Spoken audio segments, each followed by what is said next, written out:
By the time we come on the air tomorrow, USAID could be minutes away from effectively being shut down completely. Nearly all remaining staff will be put on paid leave on Friday, and all staff located overseas will be brought back to the United States. The only question now is what, if anything, survives of this agency. It is a result of a brutal but effective disinformation campaign initiated by Elon Musk and cheered on by Donald Trump, by Republicans, by right-wing media, under the guise of cutting taxpayer spending, what they call radical left projects. Make no mistake that Donald Trump is kneecapping America's global standing around the world by gutting this organization. It has saved countless lives.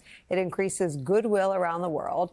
And perhaps most importantly, it counters adversaries like Russia and China and keeps them from gaining more influence and power throughout the world. So what Trump and Musk are doing, with the Republicans cheering them on and those over at Fox News, is to gut the program in the name of saving less than 1% of the federal budget. Here's how former USAID Administrator Samantha Power described it last night on MSNBC. American strength resides in the goodwill we buy, but also our security resides in our ability to squash that Ebola outbreak in Uganda, to make sure that those flights that come from Kampala don't contain people with Ebola who bring that disease elsewhere. So they root against America, they root against democracy, therefore they root against USAID and are thrilled that it's the United States government itself that is taking this agency off the field. But the other reason they're cheering is that USAID does really important democracy work, really important anti-corruption work, supporting independent journalists, training them to make sure that they can go out and about and cast sunlight on what is going on in those countries. Joining our coverage, Andrew Nassios. He was the administrator for USAID during the George W. Bush administration. He's now an executive professor at Texas A&M University. And joining us here at the table, former Undersecretary of State for Public Diplomacy and Public Affairs during the Obama administration, Rick Stengel. Andrew, I wonder if you could just take us through what people don't understand about how nonpartisan USAID's mission is. Well, any agency or department of the federal government follows the lead of the White House. So the Fox News and other groups are attacking aid for having some social, cultural programs, the culture wars. That's ordered by any White House. We had conservative programs when I was administrator and when Mark Green was administrator in the Bush administration, the Trump administration, the first one. And when the Democrats take, they move it left of center. And the career people didn't resist when I was there, and I'm probably the most conservative administrator in the history of the agency.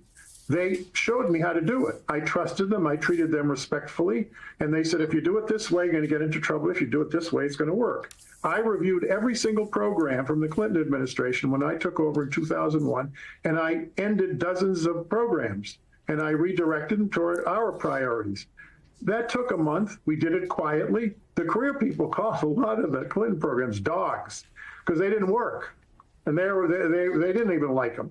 But they quietly implemented what they, under the Clinton years, what they were told to do, and they do the same thing when I was in office. The notion that AID is not following the foreign policy, of course it isn't. There's no aid administrator. They haven't appointed any people from the Republican Party to run AID under Trump. So, of course, it hasn't moved toward their foreign policy. They just took office 3 weeks ago. It takes a few months, to move any agency or department. But I might add one last thing. The fact is that the State Department in the F office controls every single dollar AID spends. That's what the office was created for. And they've done that for 20 years now. It's not new. And I might add, who controls the appropriation? The Congress does, and OMB does, which is controlled by the White House. AID doesn't run out and do whatever they want. Every single dollar in the aid budget is already earmarked. We don't have a lot of choice. And I might add, there's a federal index of how well-managed agencies are. It's a nonpartisan group, independent, on purely a technical basis. AID is ranked as the third best managed federal agency in the United States government. the notion that the agency are criminals and all that, that's a lot of garbage. It's a lie. It's an insult. And what they do keep doing, if you repeat a lie long enough, people will begin to believe it. And I speak as a conservative Republican. I worked as a vice president for World Vision, the largest evangelical NGO in the world. I served for 22 years in the Army Reserves. I retired as a lieutenant colonel. I served in the first Gulf War. I am not on the left. I feel like there's more in there. I'm going to ask you to say more about why you think it was targeted by Elon Musk and Donald Trump. It was targeted because the immediate beneficiaries, the long-term beneficiaries like the American people, they don't realize it, but they are. It protects the United States.